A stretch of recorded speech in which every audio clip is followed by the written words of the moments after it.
आज के जमाना में चाहे बिटिया हो चाहे बेटवा हो, जितना बिटिया काम कही दे, जितना बिटिया तोहरे काम में आई हो उतना बेटवा ना ही मास्टर ही ध्यान दे दे। बनारस के कहती चला जब, चाहे बच्ची कह चाहे बच्चा मनसधुओं के लड़कियों के बच्ची कहत है, लड़कियों के बच्ची कह, तू तो कहा जानत है ना। इस बच्चे के जन्मदिन पर बिरहा प्रोग्राम रखे, रामायण भी कराए, बहुत दिना से वादा चलाया वो था। हमारे भाई हैं, परिवार के हैं, मालिक सुखी रखे, परिवार सुखी रहे, बच्ची के दातार कृपा करें, दिन दूना रात चौगुना फले फूले और पढ़े लिखे सयान हो के माता पिता का नाम रोशन करे। आए हुए बिरहा प्रेमी हमारे तमाम नात बात रिश्तेदार के अलावा संगी साथी यार दोस्त, क्षेत्र के गांव के अड़ोसी पड़ोसी, बिरादरी भाई एन बिरादरी भाई, जैसे जितना लगाव बहा सादर चरणों में हाथ जोड़ के नमस्ते प्रणाम बहा। दास का अरदास व वंदना का शुरुआत बा।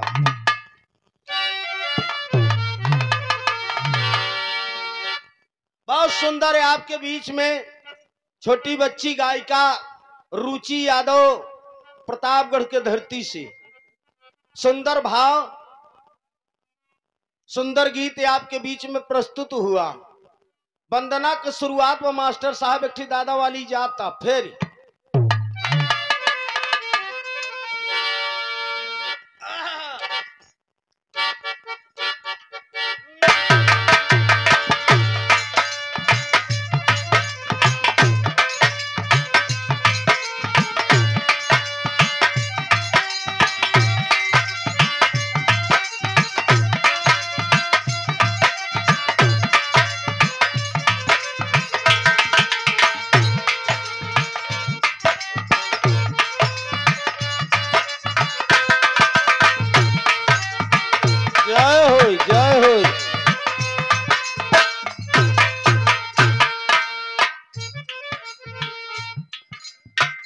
बहलोलपुर के धरती से हमारे प्रधान जी भी आए हैं, सब लल्लन भैया दिनेश भाई भी आए हैं, सब अपने ही है। यह परिवार से बड़ा नाता रहा। मुरली महाराज भी आए हैं, बजरंगी महाराज भी आए हैं ना। यह बड़े की भाई भाई भाई हेलो हेलो हेलो हमारे लगे तक वजिया नया वैसा है। पारिवारिक लगाव है, जब तक दादा रहे तब तक आपके दरवाजे पे आवत रहे हैं। अवधेश बाबू के इतना बड़ा प्यार रहा कि 10-20 किलोमीटर 25-50 किलोमीटर की दूरी पे दास के बिरहा सुने तो जरूर जाएं, इसलिए कि प्रेम से बड़ा इंसान का सबसे बड़ा मास्टर साहब प्यार होता है। यही बड़े कहा गया है कि संसार में आए हो तो प्रेम ही इंसान का दौलत है। पैसा कमाए ले एक अलग बात हो ही सकत है मास्टर साहब, लेकिन इंसान का जीना मरना रहना सबसे बड़ा प्रेम है। और जो मिलन हो रहा है, गंगा जब जावत तब दर्शन हो जाए, जमुना जब जावत तब दर्शन हो जाए, मंदिर जब जावत तब दर्शन हो जाए, लेकिन जब जावत तब इंसान ना मिले। आओ प्रधान जी, नवरात्र के समय चलता है, कभी लिखत है, कब कौन दादा गावत रहे न, कह मालिक ये कई बार जगत में दिलवरदार हो रामा।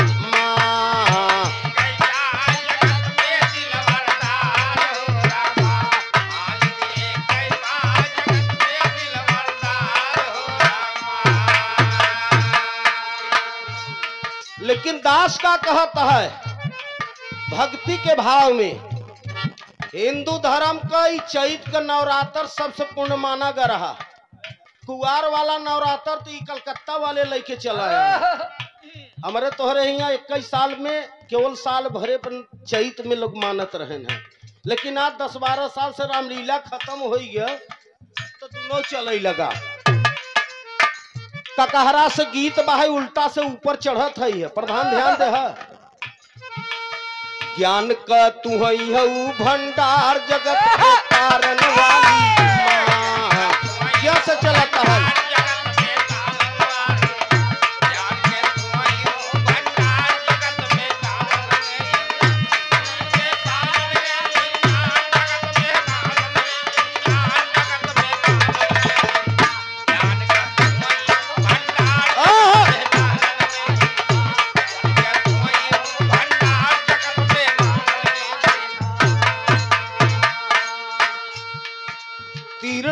की भी तोहर चरण में आके शीश झुकाई जी। क्षीर सिंधु के सालिक मैया तोहरई महिमा गाई जी। हर्षित हो के ब्रह्मा विष्णु तोहरई किए बड़ाई जी। सर काट के दुश्मन का तू लिहू गले लटकाई जी।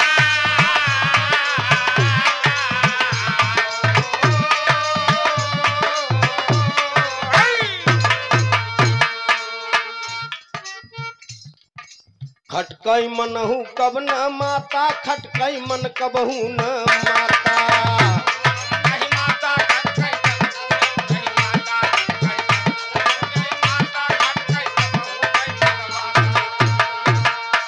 और खटकई मन कबहू न माता, सास जब तक आता जाता बनऊ पवन में खिलई बहार, जगत के तारन वाली माँ।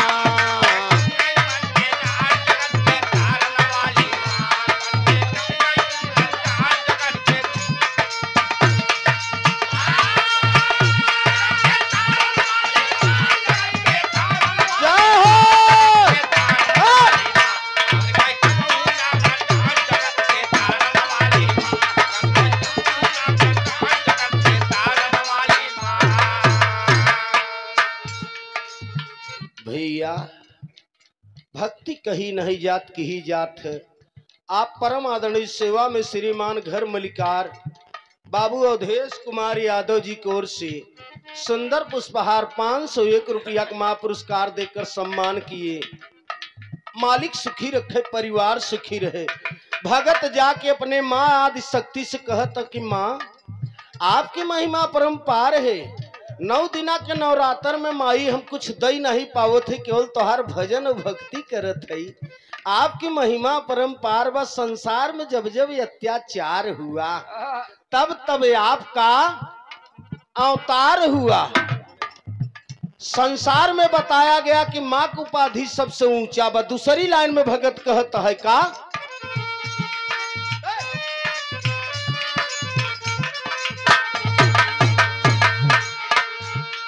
लई त्रिशूल कटारी माँ दुश्मन के मारी भगाऊ तू। रक्षा किहू भगतन का हरदम हर पल लाज बचाऊ तू।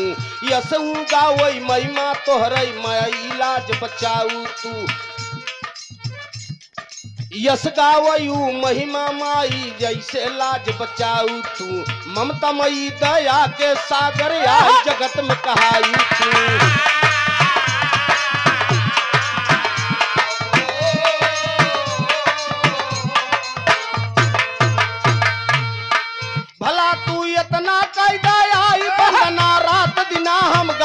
फरकत भुजा चलू ललका जगत के तारन वाली माँ।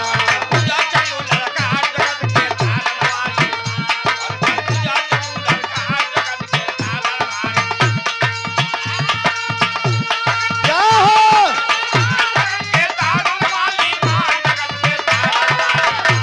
भुजा चलू ललका जगत के तारन वाली माँ। भुजा चलू ललका जगत के तारन वाली। क्या से शुरुआत बाह चढ़त चला गए कहा मास्टर साहेब फ तक। फरकत भुजा चलू ललकार जगत के तारन वाली माँ। संसार में अत्याचार हुआ तो आप अवतार लहू। भगतन के उपकार केहू और दुष्टन का। आपको महिमा परम्पार है माई, हमारे पास कुछ बान है, केवल तोहरे चरण के आशीर्वाद चाहिए थे मास्टर साहेब। ओ भगत दास कहता है का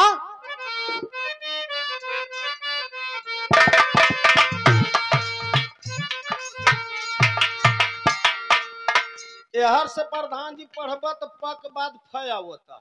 अब फस के हर जाबत प आवता।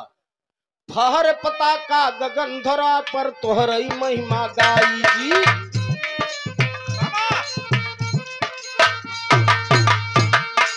फहर गगन पे तोहरे पता का तोहरई महिमा गाई जी। धन्य हऊ तू मैया तोहरई महिमा कहत बताई जी। दर्शन करे आवेला मैया लंगड़ा लूज नारी जी।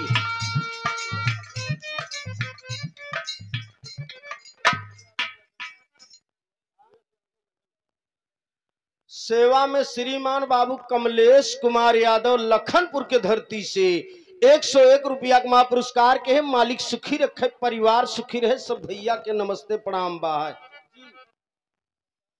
आप सेवा में श्रीमान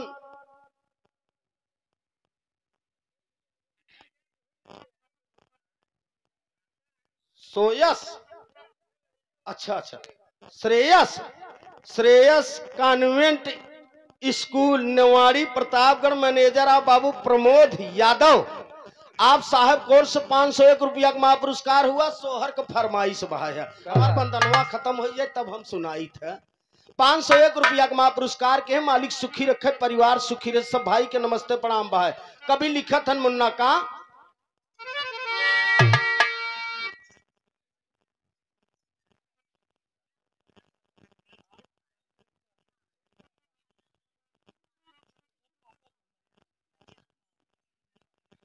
सेवा में श्रीमान डॉक्टर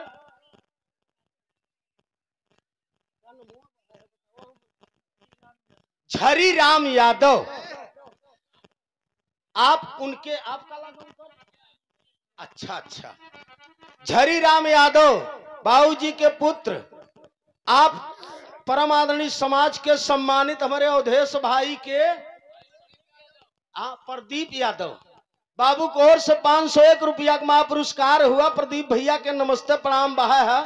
दास का कहना भाई देखा जेकर पैसा ले लेबे अगर बिसरा उसरा हो तो दोबारा बिना पैसा के बोलवाइल है। प्रदीप भैया देखा दूसरे का साइकिल मनई बैठा था तो एकदम हैंडल डगर मगर करबई करत है। तू बच्चे कभो मिलत है अवधेश बार हमारे जान दिमाग पर ज्यादा चढ़ा रहा था जहाँ पर हमेशा मुलाकात होत कहना भाई मुस्ताद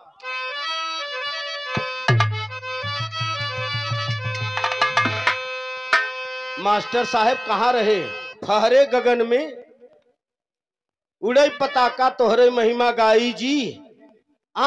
धन है तू मैया तोहरे कृपा जहां पर बताई जी। बड़का भैया भक्ति जो होता है भाव से होता है। कभी लिखत है ना आखिरी हाय नया नवा में राम बस गए। वंदना का तर्ज बदल के फिर प्रधान जी अरे बार बार लागी हम सतगुरु के चरणवा नया नवा में राम बस गए।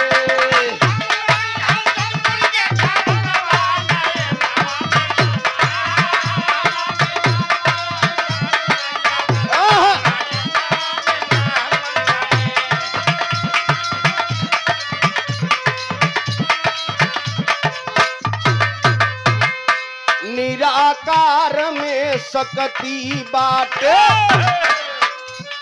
कह गए दास पुकारी जी। बलिहारी गुरु हम बताओ ये इशारा भारी जी। निरंकार है प्रभु का सब में दिहल सवारी जी। काही यही बारे बताया गया है कि परमात्मा एक बाह है। हर इतिहास की बात यह है चाहे निरंकारी हो चाहे संसारी हो चाहे सरकारी हो। मास्टर साहब भक्ति जो होता है भाव से होता है। अरे बार बार हम सतगुरु सुमिरब यही तो अरज हमारी।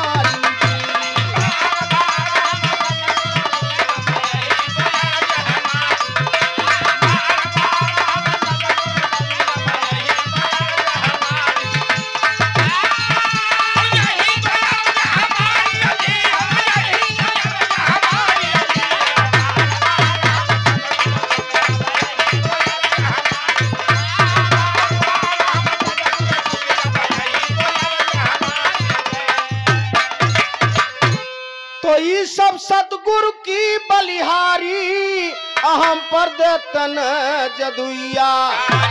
अरे नया नवा में राम बस गए।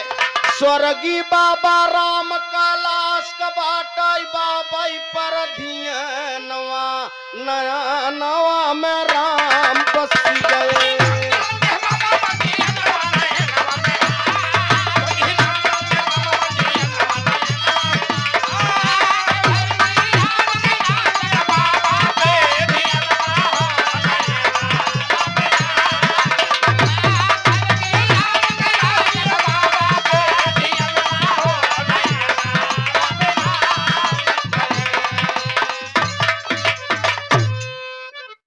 बजाई ले रचे कुछ। वाह भैया वाह। ये बहादुर